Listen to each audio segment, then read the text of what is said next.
नाटिका के द्वारा आप सभी को ये बताने जा रहे हैं कि दान का क्या महत्व है हमारे जीवन में। एक बार एक लकड़हारा दिन रात लकड़ियां काटता और बेचता, मगर इतना कठोर परिश्रम करने के बाद भी उसे भरपेट भोजन नहीं मिल पाता था। वो यह सोचकर बहुत उदास रहता था कि इतनी कड़ी मेहनत करने के बाद भी उसे भूखा क्यों रहना पड़ता है। प्रभु, मेरा वो एक ऐसा भाग्य है, मैं इतनी मेहनत करता हूँ फिर भी मुझे भरपेट भोजन नहीं मिलता।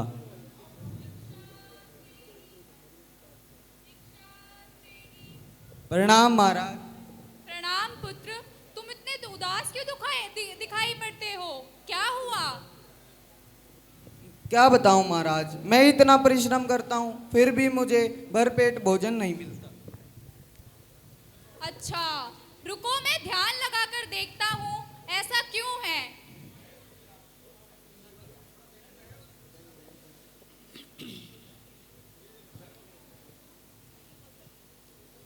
पुत्र, तुम्हारी आयु 80 वर्ष की है तथा तुम्हारे जीवन में बहुत थोड़ा अन्न लिखा है ताकि तुम 80 वर्ष तक जीवित रह सको, इसीलिए भगवान तुम्हें रोज थोड़ा थोड़ा अन्न देते हैं।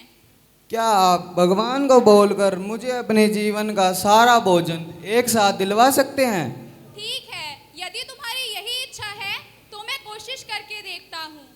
हे प्रभु, इस लकड़हारे को इसके जीवन का सारा अन्न एक बार में दे दीजिए। अगले दिन प्रातः लकड़हारे के पास बहुत सा अनाज आ गया। हे प्रभु, इतना सारा अनाज, इसे मैं अकेले से कैसे समाप्त करूंगा? एक काम करता हूँ, गांव वालों के साथ इसे मिल बांट कर खाता हूँ। आगे आ जाओ, आगे आ जाओ बेटा, आगे आ जाओ। पधारिए मान्यवर। इस तरह वह लकड़हारा रोज सभी ग्रामवासियों को भोजन करवाता। उसके ऐसा करने से अनाज कम होने की बजाय दिनों दिन बढ़ता जाता। सभी ग्रामवासी उसे दुआ देकर जाते। ऐसा सिलसिला 10 दिनों तक चलता रहा। फिर एक दिन उसकी मुलाकात उसी साधु महात्मा से हुई। लकड़हारे ने महाराज से कहा, प्रणाम महाराज। प्रणाम पुत्र, क्या हुआ? आज तो तुम बड़े प्रसन्न दिखाई पड़ते हो।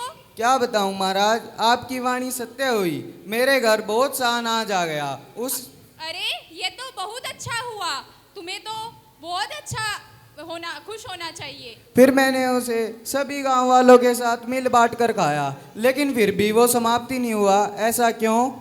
पुत्र, तुमने अपने जीवन की परवाह ना करते हुए जरूरतमंदों को भोजन करवाया, इसीलिए जब तक तुम दूसरों की भूख का ख्याल रखोगे तब तक तुम कभी भी भूखे नहीं रहोगे।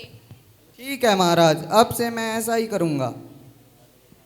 देखा आप सभी ने, इसीलिए किसी